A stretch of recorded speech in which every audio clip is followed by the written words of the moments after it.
Happy New Year, y'all. Happy New Year's Eve. Happy New Year Eve's Eve.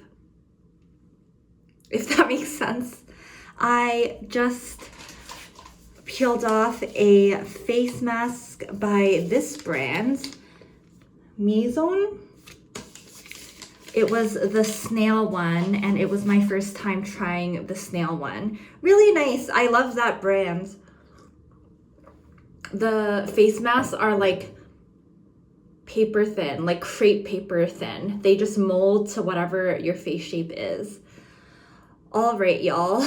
So I am just coming off a ton of adrenaline, and I wanted to chat with you all about it. So I hope you all are having a good holiday season and having as lovely of a time as you can manage.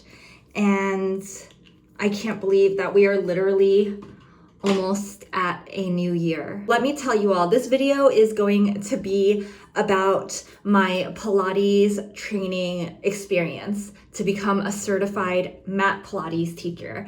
And the reason I'm making it today is because I just today had my certification exam. This is for folks who are considering becoming a Pilates instructor, maybe just curious about the process of becoming a Pilates instructor or what your Pilates instructors had to go through. Started my certification journey with a prerequisite, which is an anatomy course. I took this course in August and I had to pass an exam.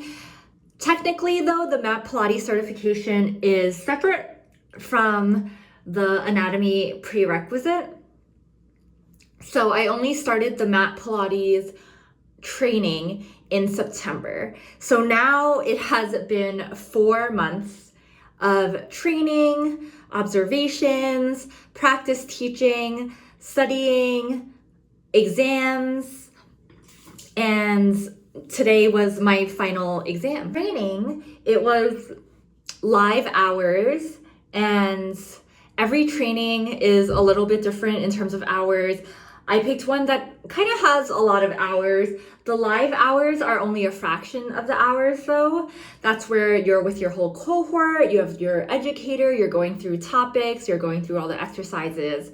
And then the other learning hours are things like observations, practice teaching, extra training, eating, breathing, sleeping, Pilates. There are certain requirements with the training, such as attending all the live sessions and hitting a certain amount of hours for all the learning requirements, the teaching requirements, the observation requirements, etc. I went on to do a written exam. That exam was open book, all the content so far. If you're considering doing a Pilates training program, what is feasible for your schedule and what will work with the rest of your life is a big factor. That's gonna knock some things out. For instance, the program that I did only had live trainings and requirements on the weekends.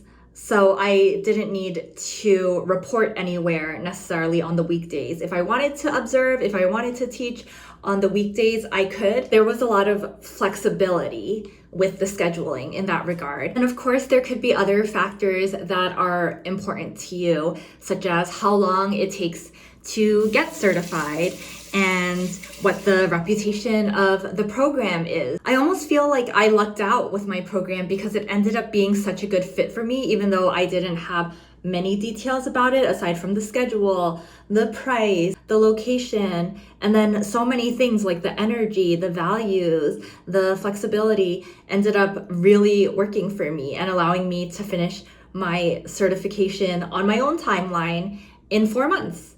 If I pass. Today was the practical exam. And the practical exam is a live 1 hour exam where I had a student and an evaluator, like an educator, who's a Pilates teacher. I was nervous. I was nervous for the written exam, but it was open book and I took my time with it and I was really grateful I passed. For the practical exam, I would say I was even more nervous because it's kind of like a one-shot thing. I can retake it for a fee though, and also it is closed book and anything could happen was kind of the vibe. Of course, we prepare as much as we can. Today's exam had 3 components. First, there was a 20-minute class that I had prepared. So I taught that. I was asked to teach 3 different exercises. And then there was a client assessment portion where I was given kind of like a client case study and had to assess and instruct based on a random case study. The exam is almost like out of my hands, outside of preparation, like who knows what is gonna be on the table. I just rolled with it. Like I just did my best based on what I could do, and also like trying to manage the nerves and the time and everything else. And I will hear back in about 2 or 3 weeks, I think, maybe sooner, I don't really know.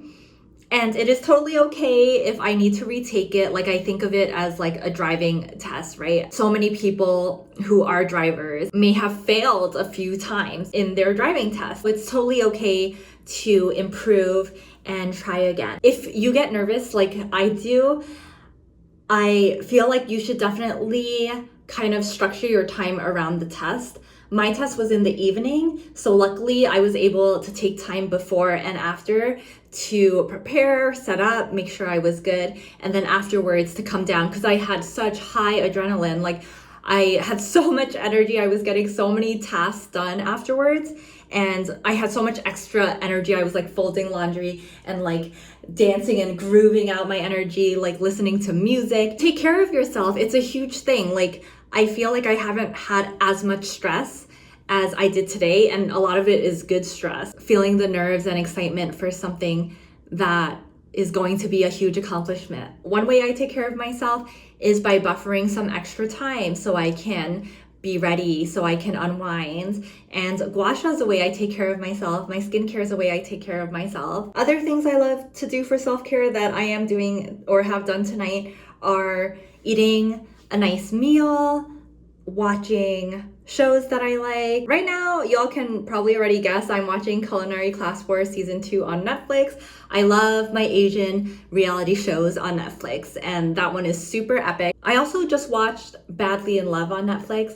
I love that show. And then Singles Inferno is coming next month. That one is just like, that one's gotta be like the most famous one, right? The most widely watched one. It's just produced so beautifully. And the pace is such a good mix of like the quiet, tense, ripe moments. 2026, just teaching and getting even more into the Pilates world and stepping more fully into my role as a teacher and seeing where that brings us. I love you all so much. I hope that you're having a good last few days of 2025. I'm excited to step into this new year together. I love you all.